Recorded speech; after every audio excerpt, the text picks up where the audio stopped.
Assalamu alaikum, everyone. Thank you so much for joining us for our webinar on self-care post-election. This is a webinar that's co-sponsored by the Institute for Social Policy and Understanding and the Islamic Society of North America. Before I introduce our experts that will be helping to shed light on this topic, I just want to introduce you first to ISPU.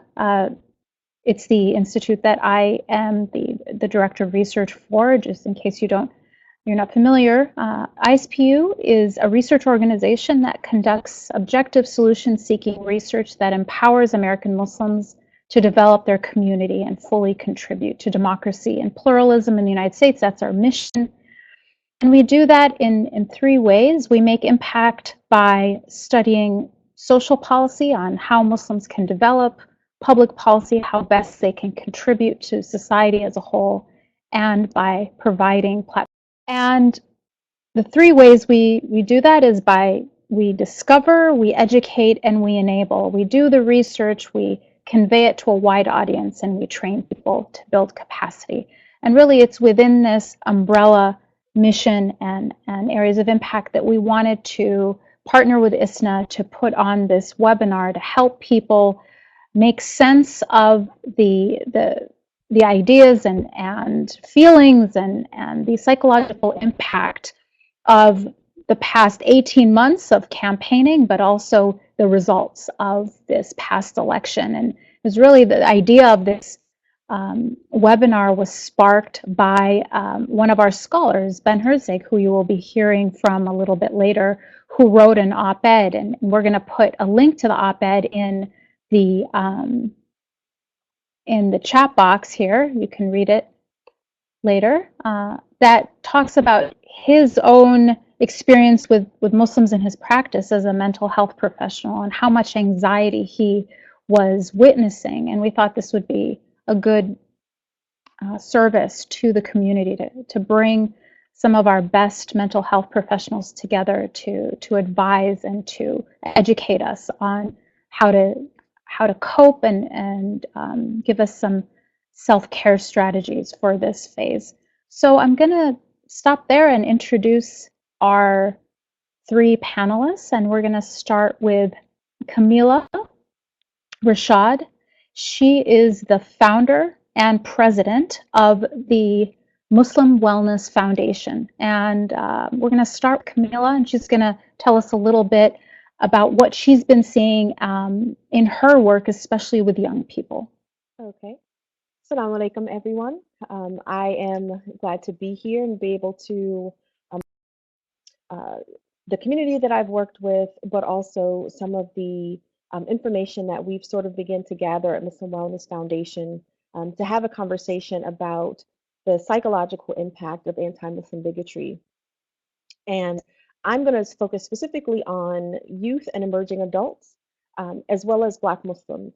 So I wear multiple hats, but one is now as the fellow for spirituality, wellness, and social justice at the University of Pennsylvania. I served as a Muslim chaplain there for 3 years, and that really gave me a very rich understanding of how the rhetoric, anti-Muslim rhetoric and discrimination has an impact on young people. I've also focused in my work on the intersection of race and religion when it comes to discrimination and anti-Muslim bigotry.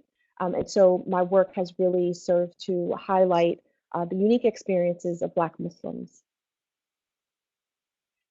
So when we think about what has happened over the course of the 18 months specifically, but also broadly, how either now President Trump, is very hard to say those two words together, but how really those conversations and that dialogue has really played on a fear.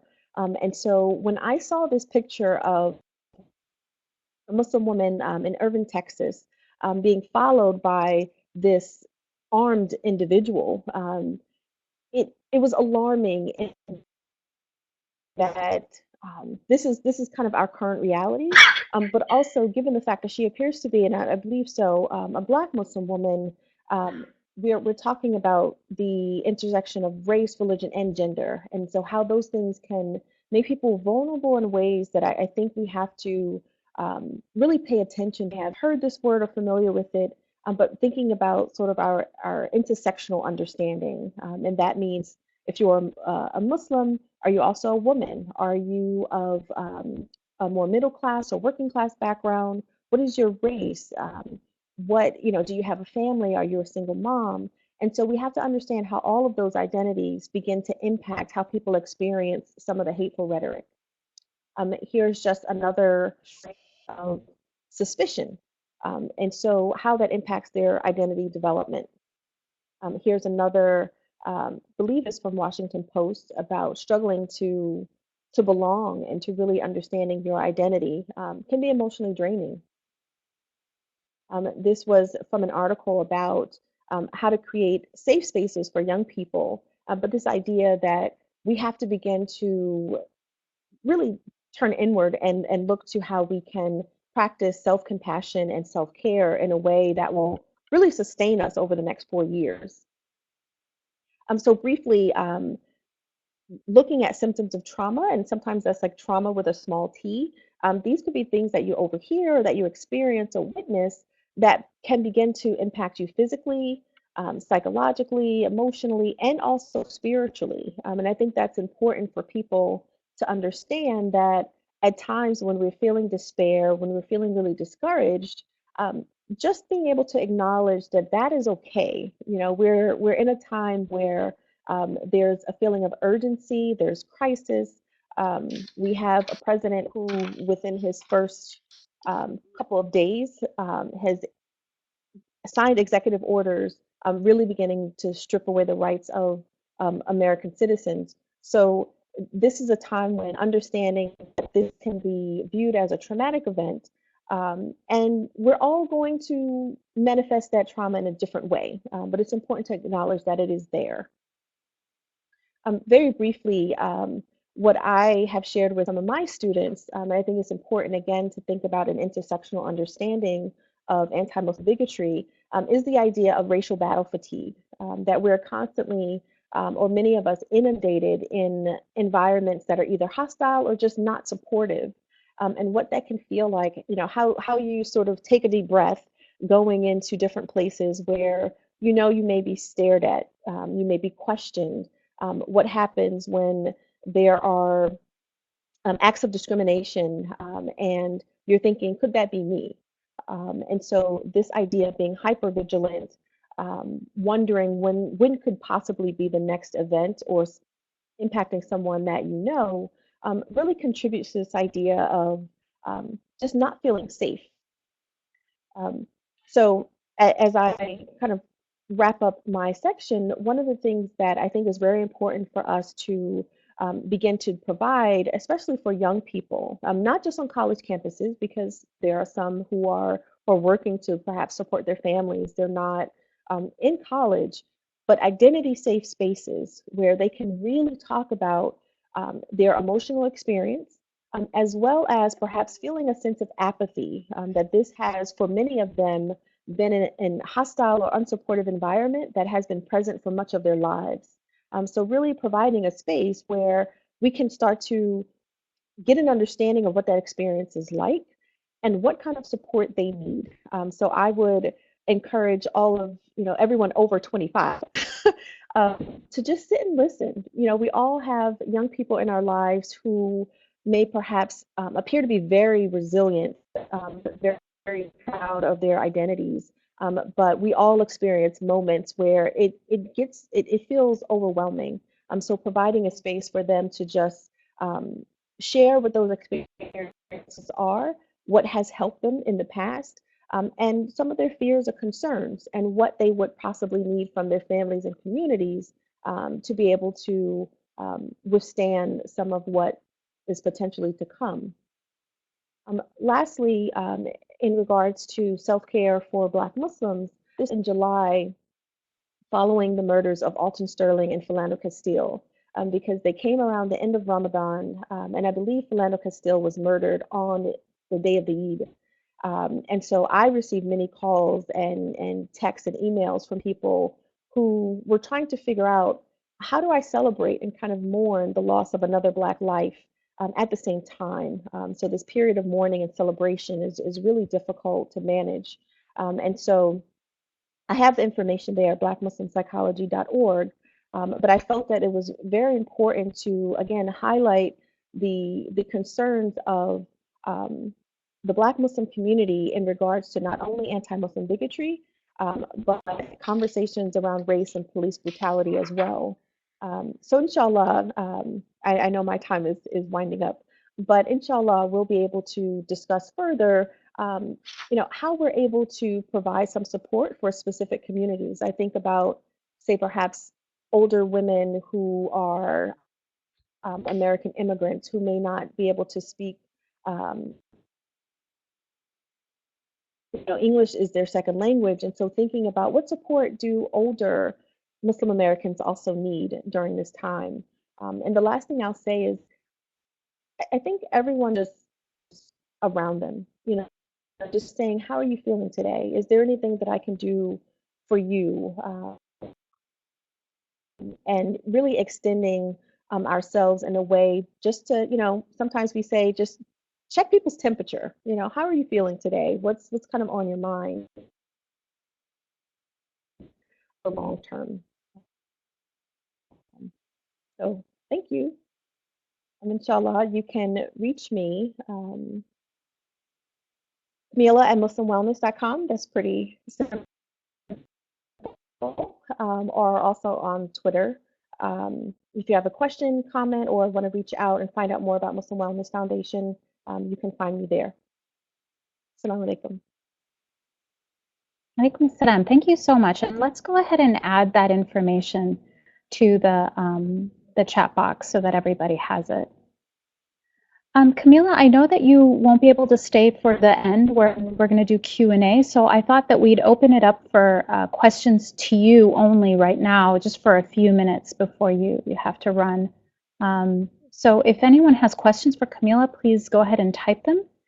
And as we wait for a question to come in, I wanted to go ahead and ask you, do you have advice specifically for parents? Advice? Yes, advice I would have for parents. Again, I would say about their day. And some of those questions could be, who they're playing with, depending on their age, of course, but who their friends are, who they're playing with, just getting an understanding of what that educational environment is like. And I think for many parents to know that it's not just peers, may be students or children, but this could also come from adults, from teachers and administrators in the building. And so when my 11-year-old son comes home and tells me that should just to hear his teacher say things like that to him. So I suggest carving out a period of, even if it's just 5, to touch base. We forget to do that, of course, but really making it a point and intention to sit down and ask them, how their day was, if anything comes up, or just what they want to share. Thank you, Kameelah. That was extremely helpful. I'm going to go ahead and move along to Dr. Ben Herzig, whose op-ed was kind of the inspiration for this webinar. Can you talk to us a little bit about what you've been seeing as a mental health practitioner with your Muslim patients? Thank you. So, first of all, I don't know how well we're doing technically here. I've had some signals go in and out. So hopefully you can hear me okay. Yeah, thank you so much for organizing the webinar, Dalia. It's great to be speaking with Kameelah, as well as, I guess, we're going to hear from Hamada Hamid. Kameelah has been at the forefront of issues around Muslim wellness in so many different capacities. As a chaplain, as a activist, and as somebody who has really been doing all kinds of training and education and awareness building through Muslim Wellness Foundation. And Hamada, I don't know of anybody who's better plugged into to resources, to research, to the American Muslim mental health community. So I look forward to hearing from him as well. My background, I'm a psychologist in private practice, and over the years, having developed a bit of an interest in specialty in American Muslim patients, have found myself hearing quite a bit about the election from those folks who I meet with pretty frequently. Um, when American Muslims are referred to me, it's typically not because they're struggling with Islamophobia per se, but that creates a context through which whatever issues they are dealing with might exist, whether that's depression, anxiety, relationship issues, life stress in general. Um, what we see is that when you are kind of marginalized in the way that American Muslims have been, it's hard to approach life with a sense of empowerment. And that's something that you really need to get through some of the struggles that you might otherwise be seeking psychotherapy for. In the case of this election and the outcome of the election, and even really leading up to the election when a lot of this rhetoric was thrown around really quite intensely, um, what I saw were a lot of American Muslims who were saying to themselves, what is this going to mean for me specifically? Does this mean that there's going to be a policy in place that is going to disenfranchise me or my family? Does this mean that there is going to be a new national conversation where anti-Muslim bigotry is even more accepted, that now it's being given license to be voiced more freely, and what's that going to mean? Those are real concerns. And as a therapist, I can't say, well, just don't worry about it. Everything's going to be okay. I share those concerns. I think that we all should share those concerns. And from my perspective, a lot of the pain that people are experiencing around those issues, it needs to be witnessed. It needs to be talked about. There's something very therapeutic in somebody being able to say, look, I'm feeling vulnerable. This is why I'm feeling vulnerable. I don't know exactly what I can do to fix it, but it's weighing me down. And it's really hard to walk around pretending like everything's okay. It's hard for everybody to tell me how strong being when I feel so weak. Um, so it's important to open up that conversation. And it's also important that we look at spirituality as a means of coping. And that's one thing that we found through research on American Muslims. Um, there's this general sense, I think, historically, certainly in the discussion over the past 10, 20 years, that we have this horrible stigma toward mental health issues that is really crippling our community. And to a certain extent, that's true. But I think more recently, particularly with younger American Muslims, particularly American born Muslims, there's a real openness to exploring ways of coping working with a psychotherapist. And that dovetails with spirituality. That means having a conversation about what is it that I can turn to for strength within my faith. Not just how do I, you know, pray on this, but also how do I utilize my community of fellow Muslims to provide me with support. One thing that is pretty clear is that when people feel like they have a united voice, um, they feel more empowered and they feel more cared for, and that's a very basic human need. It helps us feel safe during a time where, in many respects, we feel unsafe, both physically, politically, emotionally.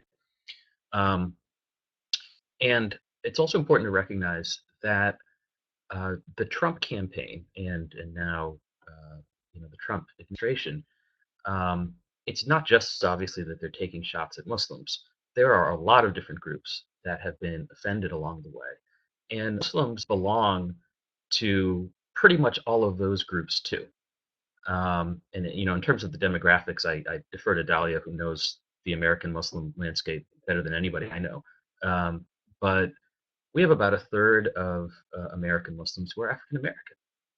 Those folks were targeted. We have, I would say, maybe half of American Muslims are either the children of immigrants or are immigrants themselves. Immigrants were targeted. There are LGBT Muslims. There are Hispanic Muslims. And, let's not forget that there are disabled Muslims, those folks who, at least are conventionally seen as physically disabled. Um, Beyond that, about half of all American Muslims and all Muslims are women. Women felt quite disenfranchised as well. So when I speak to my Muslim patients about the effect of the Trump phenomenon, what I'm hearing is not just as a Muslim I feel so troubled, but it's as a woman, as an African American, as an immigrant.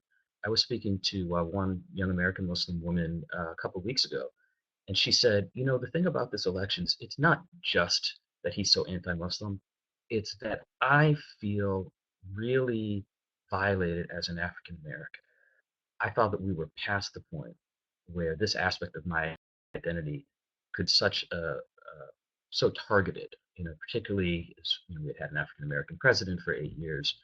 And it was a kind of a reliving of, Kameelah said, a trauma with a little t, of being made to feel unsafe, not knowing what the future is going to hold, in a way that's kind of like existential. And if you're depressed, if you're anxious, if you have life stress in general, then that's going to really exacerbate all of those existing issues. I also want to touch on something else that's mentioned in the article, which is how we make sense of the facts matters. We have a lot of facts about this election. Some of them are indisputable. What Trump has said is indisputable. The policies that he's advocated with regard to Muslims have been targeted, and some of the executive orders that he signed so far, and some of the folks that he's named to his cabinet, this is a very real threat, that this isn't just going to be a pivot and switch. So when we look at all of those facts, it's easy to tell a story of victimization, of fear, of feeling otherized and not welcome in our own home, and certainly thinking about the fact that this guy was elected in the first. We see our fellow Americans, and we're saying, geez, there's 63 million people who voted for this guy. What does that say about how we're seen? How was his bigotry toward us or toward anyone else not disqualifying in the minds of these voters? What country do we live in to begin with? I thought we were past this. So all of those stories that we tell ourselves have elements of truth, and they're valid, they're scary, but they're not the only stories. There's a lot to look at here, particularly in terms of the evolution of the American Muslim population, that I think leads us to craft a narrative. And ISPU's work has highlighted this time and time again. But we have American Muslims who are being both religious and civically. And in those respects, the narrative of Islam in America can be a positive one. It can one that can feel invigorating. And so we can't neglect the realities of what's happening here. We can't neglect a lot of fear. But there's also some reason to be hopeful. And certainly, if you check out the work of ISPU, other organizations, you see that there's a reason why we can be optimistic. So I'm going to stop right here.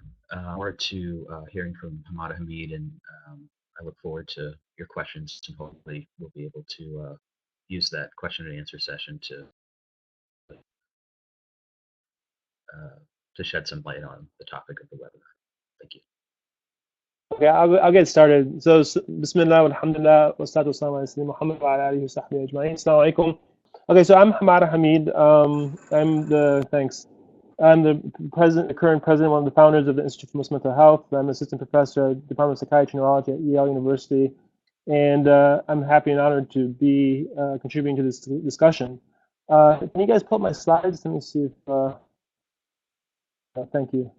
Okay, so I was asked to kind of discuss what are the resources available to the community in the context of self-care, and being on the panel with Dalia, Ben, and Kameelah, I'm reminded, as you should be reminded, that we have a lot of talent in our community and throughout our communities, and it's really important for us to draw on that talent. Now, this is a nice pyramid kind of graphic from the WHO, the World Health Organization. It describes resources for mental health in general. And you see that the width of it are, and most people, everybody needs some self-care. We all face issues, we all face challenges and struggles, and we all have to figure out how we're going to cope with those struggles. And one thing that Kameelah and Ben alluded to is that some of these new challenges we're facing from a political perspective happens in a context. And they mentioned kind of the sociological context, being African American or being from different groups. It also happens in a personal context, which they also suggested, and it's really challenging to communicate the nuances in such a short time. But I would kind of remind everybody on the call that many of you may have faced some particular struggles, may already suffer from depression, or be in conflict with your spouse or partner, or have had some trauma in your lives before this election. And so that context is important to think about, that it's not just the election, but the election might have kind of been the last straw or put you over. And so going back to the resources, you kind of think about we can talk about this later, about what are sources of self-care, whether it's coping mechanisms, working out, good nutrition, so forth and so on. The next level of care, which most people need, is the community. And community includes your friends. Community goes most of the time beyond family. But also members of the community. And although we don't have enough Muslim mental health professionals nationwide, we definitely have community leaders. When I say leaders, I don't mean necessarily like political leaders or leaders of masajid, but people that you can count on from the community. And not just the Muslim community, but the broader American community. And identifying who are your mentors or who are the people you can lean on is important. And then at the next level is your primary care provider, counselors, therapists, so forth and so on. And one thing you'll notice is that this graphic suggests that you need these kind of resources less frequently, but you do need community and self-care most of the time, if not all the time. And cost goes up as you use these more formal resources. Let's see. So what are kind of the resources you have for you in terms of professional resources? And one thing I want to kind of underscore is that there's still a lot of stigma to seeking formal services. So whether it's a therapist or a counselor, some people feel that, particularly Muslims, feel that if they seek professional mental health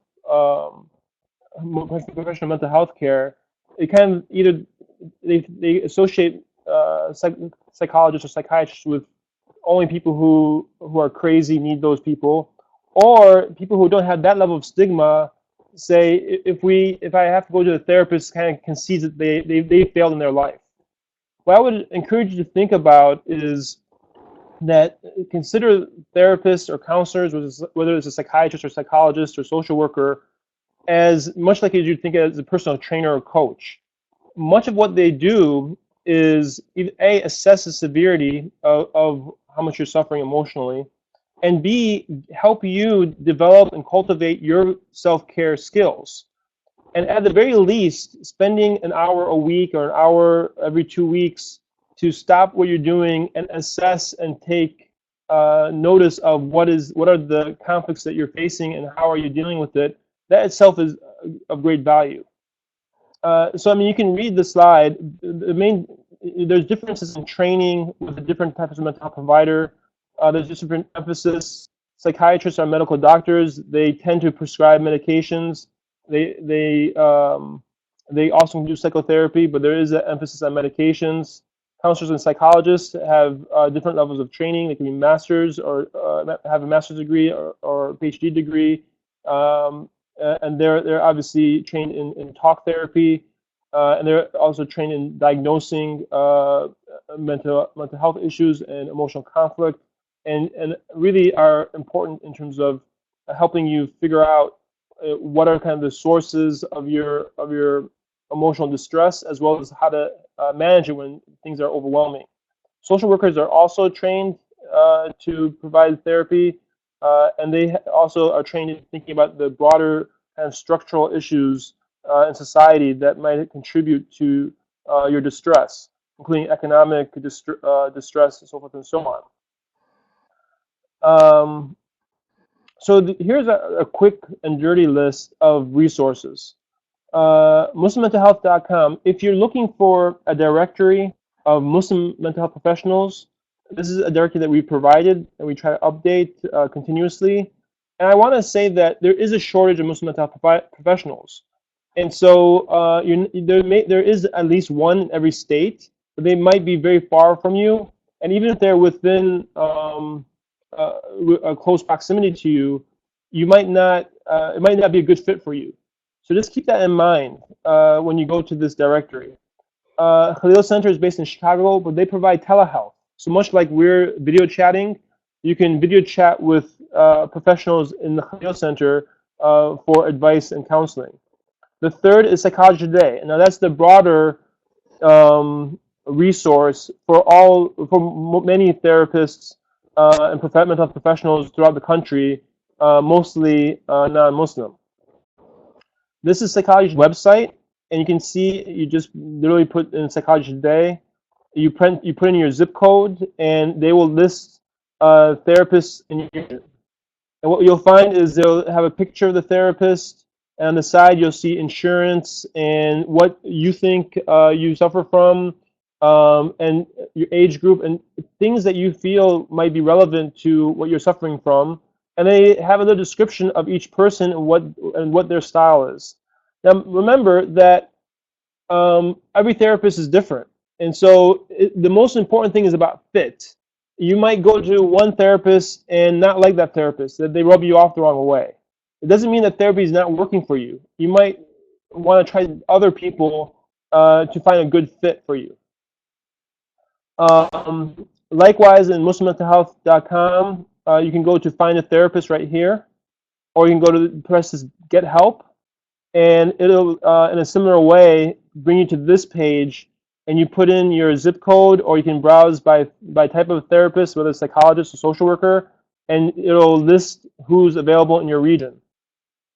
So I'll stop there. I mean, there's much to add about it, but if people have specific questions, I'm happy to address them. Thank you so much. I think having those resources right there is incredibly helpful. And Ben, what I was trying to say before when I was somehow muted is the importance of validating struggle, that to bear witness to it, that it's real, that it's okay, that it's understandable, and that there's help. So we're going to open Q&A right now for Dr. Ben and Dr. Hamada. And I'm going to start with really a question that both of you address the importance of community in coping with stress, that it's important to have people around you. But we also know that a lot of people feel very alienated at their own masajid. Do you have advice for where people can go to find that community? So I mean, there's many areas. I mean, so as Ben suggested, many people are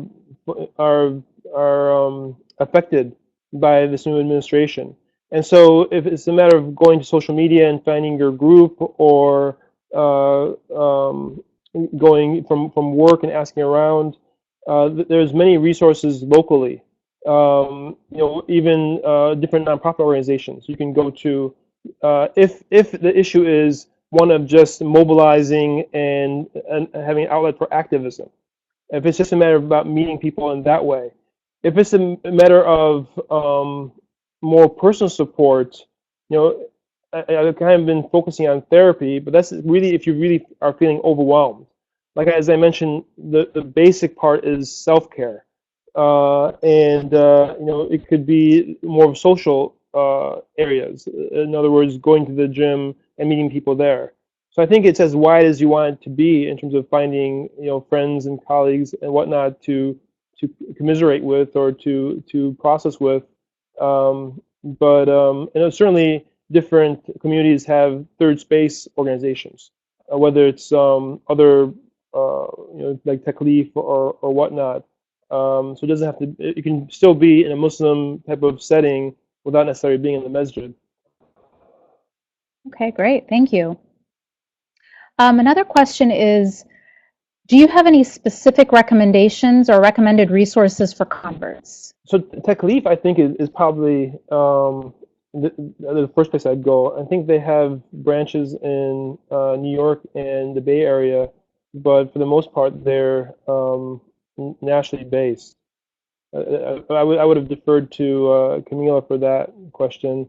I'm not sure if we're going to get Ben back on the line or not. I would also add on the ISPU website, we have a whole project on meeting the needs of general, and one of those briefs actually deals with convert care. And we also, the other piece that I'd recommend you look at is our Reimagining Muslim Spaces project, where we have a section on how masajid can better meet the needs of their converts. And we'll go ahead and add those links into the box here in a second.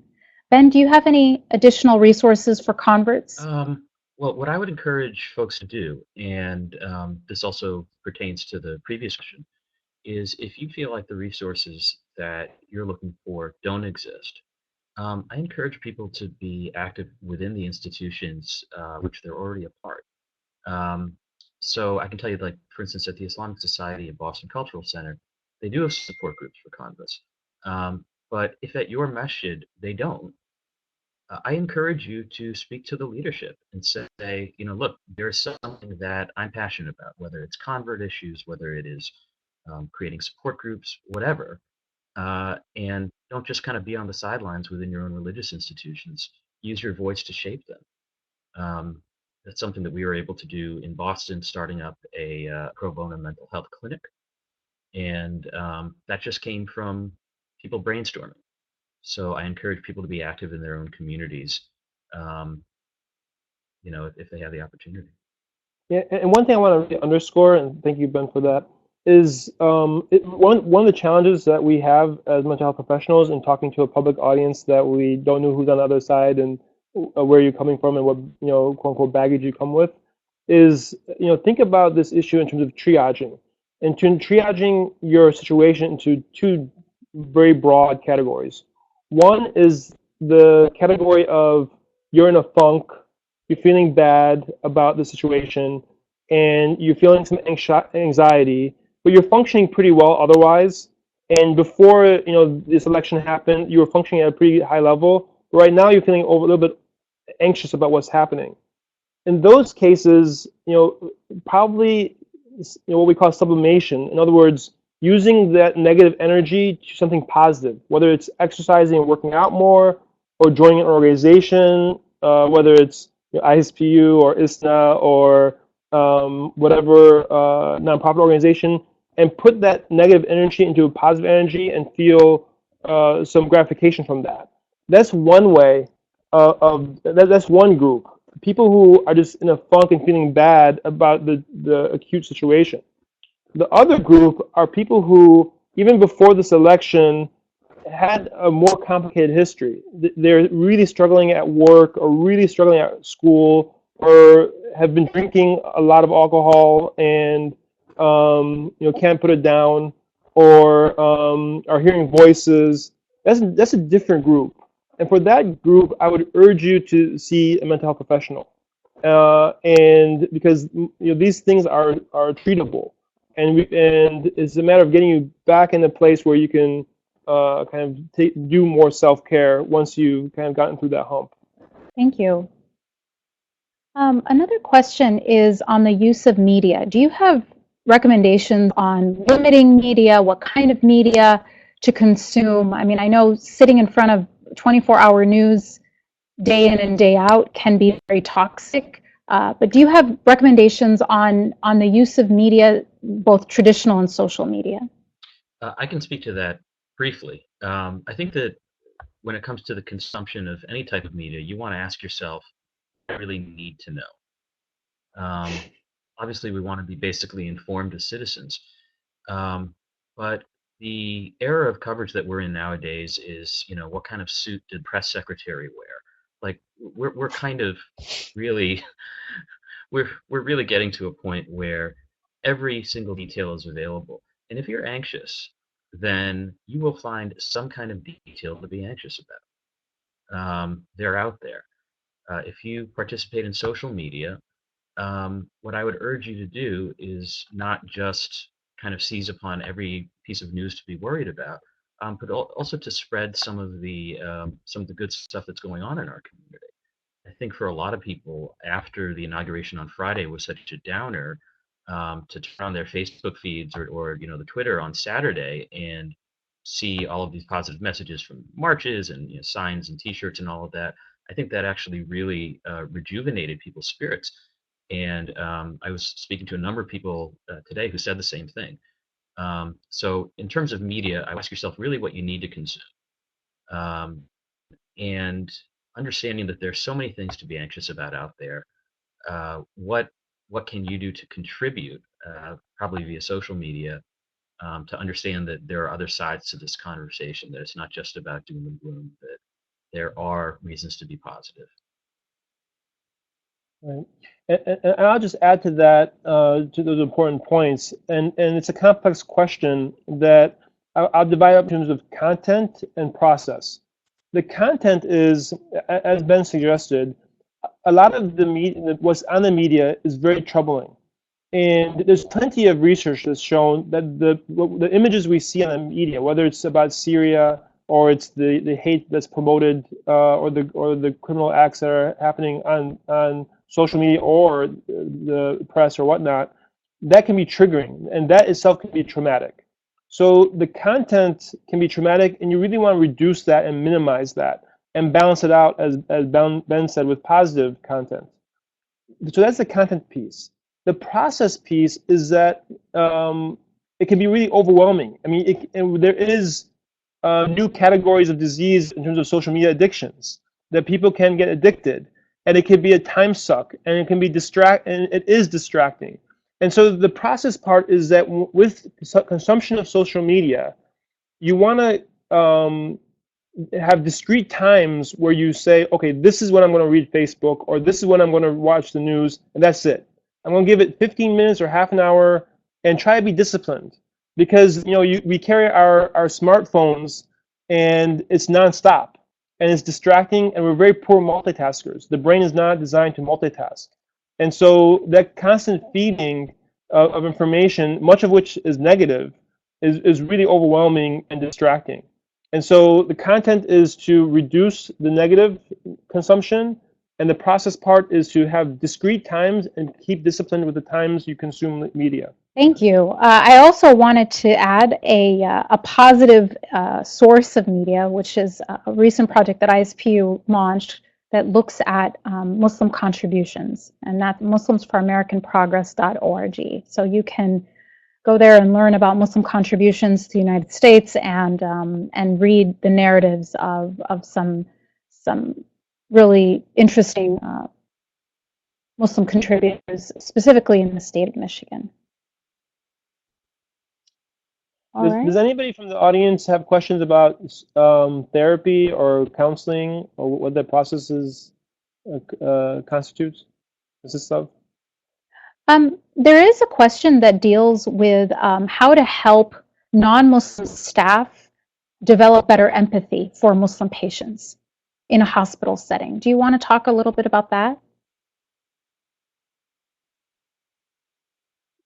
Sure. And so there's plenty of, I mean, there is, I shouldn't say plenty, but there are cultural competency programs that are available. Muslim Wellness is an organization that does that.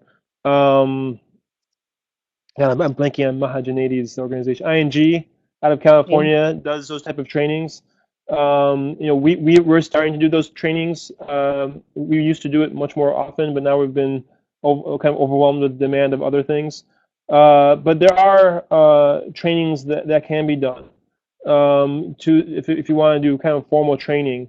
Otherwise, depending on where you are in the hierarchy of the organization, I mean, you might want to have a sit down and kind of have an open discussion about what are people thinking about with respect to Muslims and Islam if they have questions.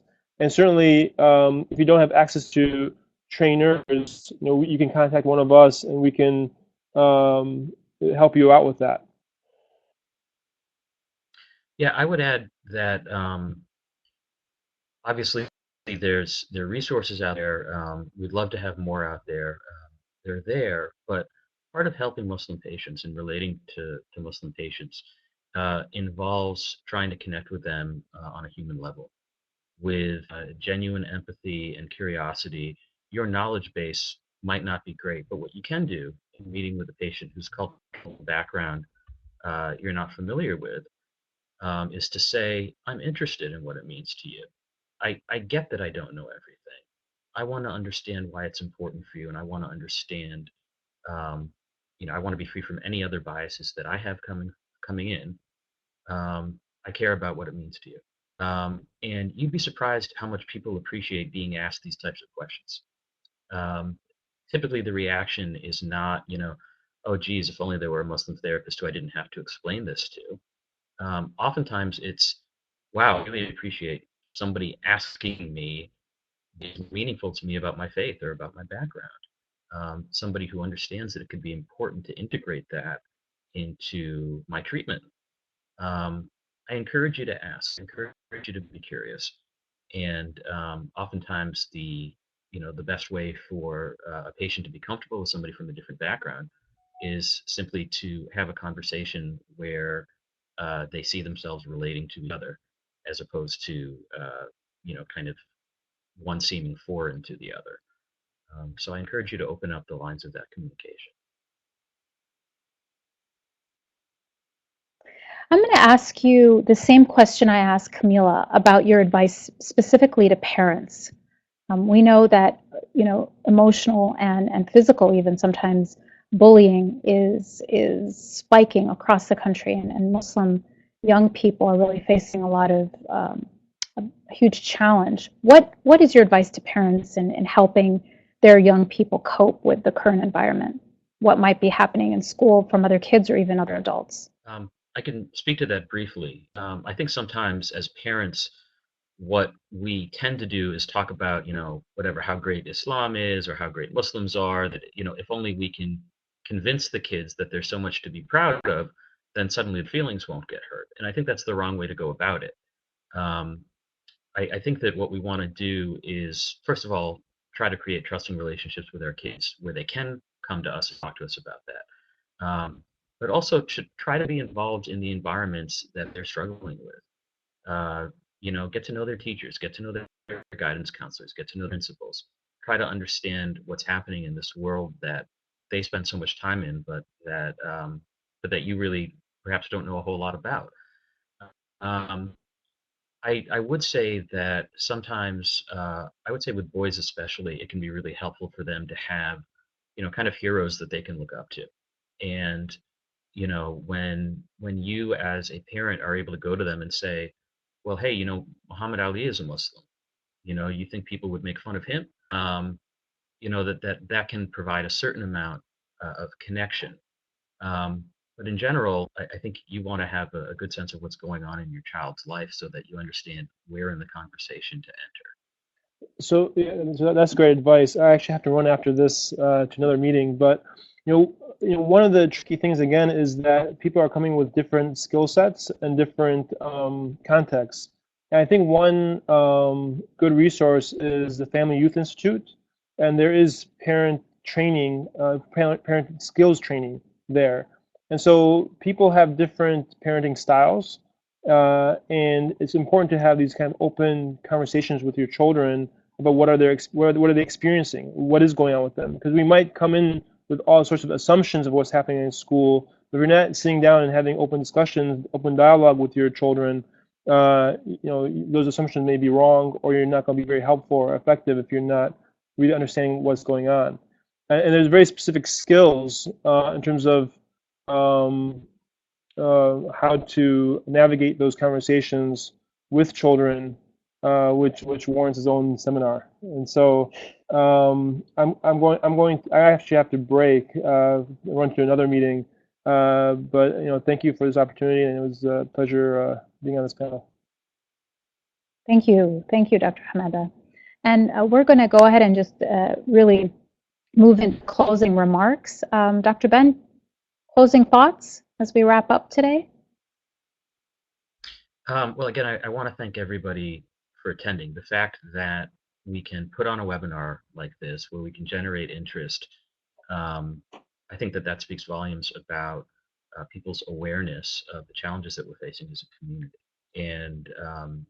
And so that, I think, is perhaps a bit of a change from 10, 20 years ago. Obviously, webinars didn't exist, but the fact that these are conversations that we really want to bring out into the open about mental health, about kind of the intersection of mental health and religion and spirituality, that in and of itself, I think, marks, over a significant period of time, a pretty huge step forward for the community. And as we think about all the things that are going wrong, I hope that that's another thing that we can reflect on as going right, is that we're having more of these conversations. What I would like to say to any participant in the conference, in addition to thank you for your attendance, is that I hope that you encourage any Muslims who you encounter who are having a difficult time. I hope that you encourage them to reach out for help.